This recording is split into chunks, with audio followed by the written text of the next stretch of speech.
Welcome back to Around the World with Dane Waters. We have a very special guest today, Frank Baker. I should call Ambassador Frank Baker. You from the UK. He was ambassador. Wait, help me with this, Frank. You were ambassador to Libya. Iraq? Where Libya, Iraq, and And Kuwait. Is Kuwait. that correct? Yeah, yeah, that's Okay. right. Yeah. All the Then great in, garden in countries of reverse the order, I world. was ambassador to Kuwait, then Iraq, then Libya. Wait. Were you in Kuwait when first Desert Storm took place? I mean, not first Desert. When we invaded Kuwait with No, no, no, America? no. No, no, no, no. You're not that old, right? You're not that old. No, So. you never invaded Kuwait. You liberated Kuwait. Oh, that's right. Liberation, invasion. Those words just kind of mess me up. I never know. They're all the same to me, I guess. There's So, pretty important a difference there, Dane. well, that's why I need you to keep me, to correct me and keep me sane here. So, I'm sorry, I'm a little jet lagged, so you have to forgive me. So anyway, Frank, thanks for being with me today, and thanks for being back on the show. So let's get started. Well, before we talk about Britain or UK politics and their foreign policy and what's going on, as we all know, as all the world knows, there's a lot going on in the Middle East. As we just talked about, you spend a lot of time in the region. Kind of give me just kind of your take on what's going on with Israel and Iraq and Iran and all that. Yeah, well, first of all, to say it's great to be back on the show, Dane. I mean, strangely enough, or maybe not, last time I was on the show, we talked a bit about what was going on in Syria back at the beginning of the year, and especially the effect that was going to have on the situation across the Middle East. And I think we talked quite a lot then about how that was going to affect the Russians in particular, and their problems with access to the world's navigational channels. I mean, I think what we've seen this year has been a real the beginnings of a fundamental change across the Middle East. You can trace this back to really you can trace this back, I think, to October 7, 2023, and the appalling incident, the appalling terrorist attack on Israel by Hamas. And what's happened since then you've seen unfold has been a real sense of a kaleidoscope being thrown up in the air, and none of us are really sure where it's going to come down. And the latest iteration of that, of course, was the war between Israel, and I'll call it a war because it was a short war, 12-day war they're calling it, between Israel and Iran, and then the involvement of the United States at the very end to try and take out, depending upon who you believe, the Iranian nuclear program. So I think what you're now seeing is an opportunity, really, in many ways, as well as a threat, but an opportunity to reshape the power across the Middle East. One of the things I think it's been very interesting to see is the reaction of Arab governments, not necessarily the people, but Arab governments to what's been going on. And of course, there was criticism, as you would have expected, of the attacks on Iran, but there was also major criticism of the Iranian attack against the American base in Qatar. And the Arab governments, I think, have tried to play this very carefully with a very balanced hand. And I think it's definitely worth watching. One can't second guess what they what they really believe, but I think that's worth watching very carefully. It's what are the Arab governments saying in public? If you move away from the usual rote responses of, say, the Arab League, what are the Arab governments really saying in public, and even more importantly, what are they actually saying in private? So I think that's something to watch over the next few months. I mean, I think that, as I say, the kaleidoscope has been thrown up in the air. We don't know how it's going to come down. It's a very interesting and indeed quite a dangerous time at the moment. But I think it's worth watching. But my views, I always say to people, is just watch carefully, listen carefully to what the Arab governments are saying. It's interesting. And this segues directly into the United Kingdom. I mean, as you talked about, America, yes, we decided to bomb the nuclear facilities. It depends on which intel you want to listen to as far as how successful they were. Why weren't the Brits involved? Why did they choose to sit on the sidelines? And why are they not involved in what's happening more aggressively in the Middle East? Well, I think there are two parts to this, Dave. I mean, if you recall, if you go back a few months to the first big Iranian attack on Israel, when they sent the hundreds of drones and the missiles across to attack Israel, the UK was involved then, alongside allies, including the United States, but including other allies, in helping to shoot down a lot of the drones shooting down. The RAF were involved in responding to that attack. More recently, I think what we've seen is that, firstly, the attack on Iran itself, there was clearly a decision taken by the British government, and indeed every other government around the West, with the exception of the United States, not to get involved in any direct attacks on Iranian territory. Number one. Number two, why the Americans and not anybody else? Well, the Americans, of course, are really the only ones that have got the hard power to actually go in and try and destroy that part of the Iranian nuclear program that was buried so deep underground. So nobody else could have done that. Only the Americans could have done that. That said, of course, don't forget that the American bombers are. The American bombers must have. I'm not sure what route they took, but my guess is they must have overflown Europe en route to Iran. So, in a sense, indirectly, people were involved. Lots of countries were involved. It's the same as a lot of countries have been indirectly involved because Israeli missiles, Israeli missiles have crossed across Arab airspace, probably at 40,000 feet, but nevertheless across Arab airspace on their route to Iran and vice versa. So, countries, there's not much countries can do about it, indeed. But I think on this particular occasion, the reality is that when you come to the decision that was taken in Washington, that the Americans would get involved to take out, or to try and take out, as I say, the jury is out on how successful that was, that part of the Iranian nuclear program that was so deeply buried, maybe still is so deeply buried, that only the Americans had the hard power to do that.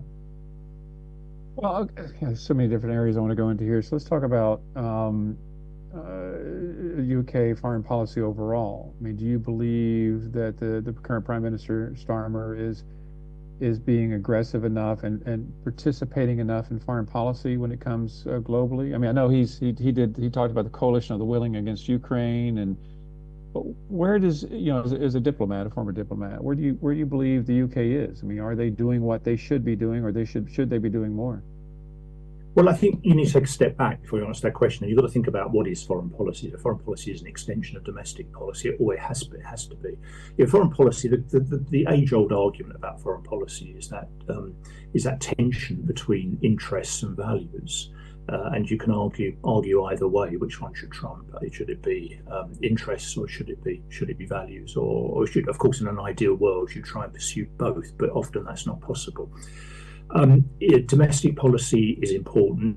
People say, you're never going to win an election because of foreign policy, but you can lose elections because of foreign policy.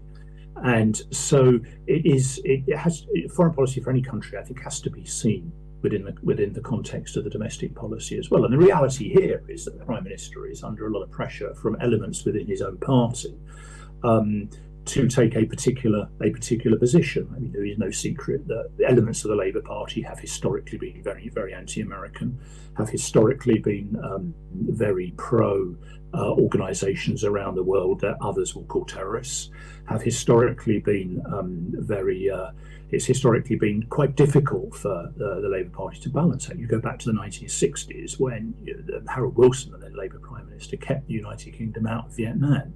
Well, with hindsight, that was a pretty smart thing to do. But at the time, there were a lot of people who were arguing that was not the right thing to do, that we should have been shoulder to shoulder with our American allies, just like the Australians were. So but it has to be seen in that context, Dane. And at the moment, I think the Prime Minister is having to walk a very difficult tightrope. Now, it is interesting that here there are many people who believe that the only real successes of the current government have come in foreign policy. And by that, I mean because of the trade deal that was struck with the American president. However incomplete that may be, nevertheless, there are only two countries that have actually so far have come up with a trade deal with the American president, and those are, of course, the United Kingdom and Vietnam. So I think that people will see that as a success. I think that the foreign policy side of the argument around how the Prime Minister is doing. Also would look at the reset with Europe, and again there are many different views on whether that is a good thing or a bad thing.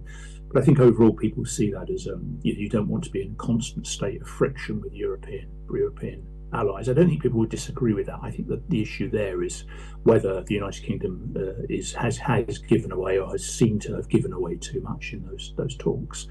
And there are other examples as well. So I think in the first year, and it's probably worth remembering that we're only a year into the current government, but in that first year, there are many people, or some people, a lot of the commentators in this country, certainly, well, some of the commentators in this country, let me not say a lot of them, but some of the commentators in this country would argue that the only success that the British government has had has been in the areas of foreign policy. At the same time, of course, that there are big question marks over some of the other decisions that have been taken. There is huge scepticism, huge question marks around the decision to hand over the Chagos to Mauritius, a country that never had the Chagos. It's not people say it's righting a historical wrong, but you can't right a historical wrong by giving over territory to a country that never owned it. So there are a lot of question marks around that. So it's a fairly mixed bag in many people's eyes. I think with the Chagos Islands, it's one of those things where, once again, one of the big issues in the UK is about the economy, right? So you give over the Chagos, and then you not only give it over, then you decide to start paying them for the same rights you had before. So economically, I don't know. As an outsider, I never quite understood what the Chagos Islands, why that decision was made. But we make a lot of decisions in America that don't make any sense either. But what about the relationship between the UK and China? I mean, there's a big debate there now about whether to allow the Chinese certain land to build their embassy. Some people argue that the British government is just kind of bending over backwards to China just to appease them for various reasons. I mean, where do you think that relationship stands? Well, again, I think it goes back to that issue, that question about interests and values. And I think there's another point, actually, Dane, I will come back to your question. I'm not trying to avoid answering it, but there's another issue here about foreign policy, and that is that it's also about strategic and tactical. And one of the big problems I think that we face collectively in the West these days is that foreign policy is much more effective when it is part of a strategic long-term approach. But the pressure these days of 24/7 media coverage, for instant media gratification, means that it's much harder in the current world, especially in the West, but probably across the globe, except in those countries that have got autocratic regimes in charge, to pursue single-mindedly strategic approaches to problems, because you're always being criticised, attacked, asked about what is going to happen in the next hour, rather than what is going to happen in the next 40 years. And there's a really good example of this, I think, in Iraq, where you go back to 2003, and it doesn't matter these days whether you opposed it or you agreed with the policy or opposed it. I think if you look at Iraq today, notwithstanding a lot of the commentary in the Western media, Iraq is in a much better place than it was 25 years ago. Economically, it's booming. A mutual friend of ours, actually, I won't mention his name, but a mutual friend of ours has been in Baghdad for the last week or two, and he was saying to me, he hadn't been there for about 5 years. He said he couldn't believe how much the Baghdad has improved over the last 5-10 years. The building is going ahead. Everything is entirely back to normal. People are going around. There's no security threat. It's same down in Basra. I mean, look, I'm not saying this is a utopia. There are still huge problems in that country, particularly around issues like corruption. But fundamentally, it's an interesting example of a country that really has got itself back on its feet and is now running big budget surpluses because of the price of oil, etc. Now, I mention this not because I feel strongly one way or the other about whether what happened in 2003 was right or wrong, but because I do remember our former Prime Minister Tony Blair saying very clearly, look, this was back in 2004-05, Iraq is not about a year, Iraq is generational. Judge us on what we have done in Iraq in a generation's time, and that time is about now. And it is interesting. It would be very interesting to see a piece about the situation in the country in Iraq today, where, as I say, I think it is hugely different to what is probably still in most people's minds of everybody going around in armored cars with lots of security guards, and that because of the threat of IEDs, roadside explosions, etc. Well, that just no longer is true in today's Iraq.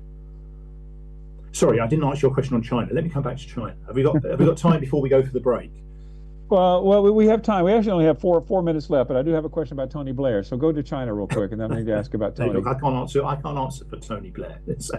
But China. Look, I mean, China is part of this, isn't it? Here's the dilemma. Do you take a long-term strategic approach to China, or do you take a short-term approach, a tactical approach? And that's the question. Now, I think that if you go back 10 years, this is instructive. If you go back, say, to the beginning of the coalition government back in 2010, so what's that, 15 years, the then Chancellor George Osborne and the Prime Minister David Cameron talked about the golden era of Chinese-British, Sino-British relations. They worked very hard at that, of improving their relationship with China. Now, that hit the buffers because of various issues that occurred both bilaterally but also internationally over the last 10, 12 years. So, again, they went for the quick win. The question is, do you go strategic or do you go tactical? I think that strategically, you have to deal with China, or tactically, you have to deal with China. You can't not deal with China. China is the second largest economy in the world, although no longer catching up to the American economy. Interestingly, it is a powerful player, particularly around Asia. It has expansionist tendencies in the South China Sea. We see that all the time. That's no secret. But you have to deal with that. You have to talk to them. You can't just turn your back on them. At the same time, what I think you mustn't do, this is my view, is become over reliant on them economically, which I think is a mistake that the people have made across the West. I think all our shops are full of Chinese-made goods, which satisfies the consumerism of Western society. Now, that's got to be factored into whatever approach you take to China. So, and there are many others as well, which we don't have time to go into here. But it goes back to the point that foreign policy is multifaceted, but ultimately it comes down to strategic and tactical, and it comes down to interests versus values. No, I agree with you 100%. This is what a lot of people don't get, in my opinion, is that foreign policy is not black and white. You just can't just say that absolutely this is going to happen or this is going to happen. And I feel for leaders, I really do, when it comes to foreign policy, because in many cases, I believe it's even more difficult to deal with foreign policy than domestic policy. But real quick to Tony Blair, because you brought Tony Blair up. I was watching a series on Netflix about the London, bombings in, I think, 2005. And Tony was on there, the Prime Minister was on there. And so I want to take that and talk about what's recently happened in the Middle East. Do you have any concern that terrorism might be on the rise again because of American and Western involvement in the Middle East, or do you think that that's nothing we should be concerned about? Oh, I think we should always be concerned about terrorism. Terrorism's never gone away. It's just that in many ways the intelligence service and security services have got even better at stopping it. But it's interesting you say this, Dane, for two reasons. One, because of course yesterday was the 20th anniversary of the tragic London bombings, of the terrorist attack on London, and secondly because this morning they announced that Lord Tevitt, the former British cabinet minister, had died, who of course was injured and his wife was paralysed in the Brighton bombings, the IRA terrorist attack on the Brighton Grand Hotel in Brighton in 1984, and there was a chilling statement put out by the IRA after that attack, which was, "You got lucky today. We only need to get lucky once." And that's the problem with terrorism. That is true. The terrorists only have to get lucky once. We have to get lucky all the time. Terrorism is always there. There's always a threat.